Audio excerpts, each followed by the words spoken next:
आने वाले मानसून के बाद घग्गर नदी के अंदर पानी के कैसे रहेंगे हालात, यह तो अभी नहीं कहा जा सकता। लेकिन पिछले साल जो हालात बने, बाढ़ के हालात बने, उसको देखते हुए प्रशासन ने अब बैठकों का दौर शुरू किया है।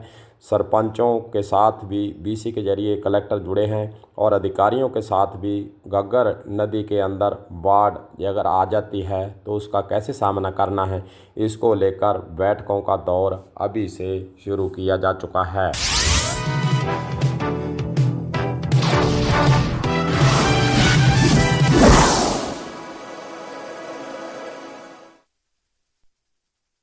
वैसे हनुमानगढ़ ज़िले की जनता पिछले साल जो हालात बने उसको भूली नहीं है। लोगों के जहन के अंदर एक ही सवाल बार बार उठता है कि घग्गर नदी के अंदर आखिरकार बाढ़ के हालात पैदा ही क्यों होते हैं, इसका स्थायी हल क्यों नहीं किया जाता।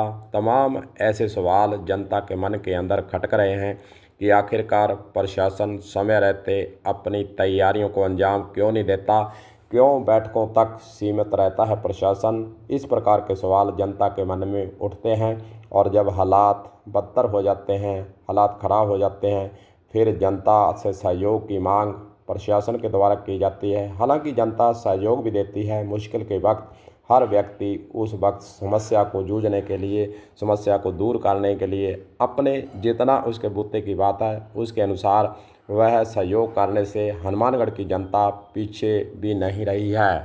आपको जो वीडियो के अंदर हम तस्वीरें दिखा रहे हैं, ये पिछले वर्ष जो बाढ़ के हालात बने हनुमानगढ़ के अंदर उसकी तस्वीरें हैं। प्रशासन फिर भागा, इंतजाम किए, इधर से उधर 24 घंटे पहरेदारी घग्गर नदी के ऊपर करनी शुरू की गई और हालात ऐसे बने कि सबकी सांस अटक गई। आखिरकार क्या होगा, अगर पानी टूट गया तो क्या होगा, कितना होगा नुकसान। 1995 के अंदर हनुमानगढ़ शहर इसका मंजर देख चुका है। इसीलिए जब बाढ़ के हालात बनते हैं तो जनता फिर घबरा जाती है। प्रशासन दिलासा ज़रूर देता है, कुछ नहीं होने देंगे, इंतज़ाम हमने कर लिए हैं। लेकिन इंतज़ाम समय रहते कर लिए जाएं तो फिर ऐसे हालात पैदा ही नहीं होंगे। हालांकि कलम न्यूज़ के द्वारा जन सुनवाई के अंदर घग्गर नदी में जो व्यवस्थाएं की जानी हैं, स्थायी रूप से की जानी हैं, उसके बारे में एक प्रतिवेदन, एक जो है अर्जी, एक शिकायत दी जा चुकी है। और सिंचाई विभाग से हालांकि कलेक्टर ने रिपोर्ट मांगी थी, लेकिन उस जन सुनवाई के अंदर दिए गए पत्र के बाद कोई हमारे पास तो सूचना नहीं है कि सिंचाई विभाग के द्वारा घग्गर नदी में बाढ़ जैसी हालात पैदा नहीं हो, उसके लिए क्या इंतजाम किए हैं। वैसे आपको बता दें कि घग्गर नदी का एरिया लंबा चौड़ा है। गंगानगर, हनुमानगढ़, पीछे हरियाणा से उठभैड से आता है पानी, कभी ज़्यादा कभी कम। लेकिन जो हालात पैदा होते हैं उस पर चिंता जरूर जनता को करनी चाहिए, प्रशासन को करनी चाहिए। नालीवैड के अंदर की जो परिधि है वह 6 बीघा जो है निर्धारित की गई है। लेकिन सबसे बड़ा सवाल यही है कि हनुमानगढ़ क्षेत्र की बात करें तो यहाँ पर कहीं 1.5 बीघा, 2, 3, 4 और 6 बीघा बहुत कम स्थानों पर अंदर की परिधि नाली की है। सबसे बड़ी समस्या यही है, इसीलिए पानी का चढ़ाव होता है, पानी में अवरोध पैदा होता है। तो नाली बेड के अंदर 6 बीघे की जो परिधि है उसको सुनिश्चित करना प्रशासन का काम है। अभी से एसडीएम, जितने एसडीएम क्षेत्र के लगते हैं उनके जरिए जो अवैध बंदे हैं, किसानों के द्वारा अवैध बंदे हैं, भट्ठों मालिकों के द्वारा अवैध बंदे लगाए हुए हैं, उन सभी को हटवाया जाना अति आवश्यक है। सरकारी बंदों की बात करें तो उसका सिंचाई विभाग को भी अता पता नहीं है कि हमारा बंदा कौन सा है। सरकारी बंदों का रखरखाव, उनकी तैयारी, मिट्टी के द्वारा उनको ठीक करना, यह भी समय रहते अगर कर लिया जाए तो फिर समस्या पैदा नहीं होगी। वही दूसरी ओर संसाधनों की जो व्यवस्था की जानी है वह भी समय रहते सिंचाई विभाग को करने के लिए अपने स्तर पर प्रयास शुरू कर देना चाहिए।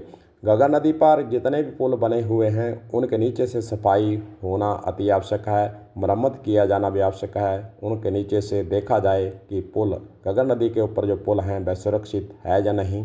ऐसी ही घटना हनुमानगढ़ जंक्शन टाउन रोड पर पिछले वर्ष जब नाली बेड के अंदर पानी आया हुआ था तो वह समस्या खड़ी हो चुकी। एक तरफ से जो नाली बेड के नीचे से पानी निकलता है और पुल बना हुआ है, उसकी एक तरफ से सड़क नीचे बैठ गई थी। फिर मरम्मत की गई। 1-1.5 महीने तक सड़क को बंद भी रखा गया। इस प्रकार सेम नाले का जो रख रखाव है, सेम नाले की मरम्मत की जानी है, उसका काम भी सिंचाई विभाग को करने के लिए अभी से इंतजाम कर लेने चाहिए। देखते हैं प्रशासन के द्वारा बैठकों का दौर जो शुरू किया गया है धरातल पर, उसमें कितना काम होता है। क्या जो मुख्य मुख्य बिंदु हमारे द्वारा बताए गए हैं, जहाँ प्रशासन के ऑलरेडी ध्यान में हैं, उस पर काम होता है या नहीं, जहाँ फिर प्रशासन और सिंचाई विभाग बैठकों तक सीमित रहता है और जब हालात बिगड़ेंगे तब अपने अपने साधनों से भागने के लिए तैयारी में लग जाता है। तमाम बातें आने वाले समय के अंदर देखने वाली होंगी।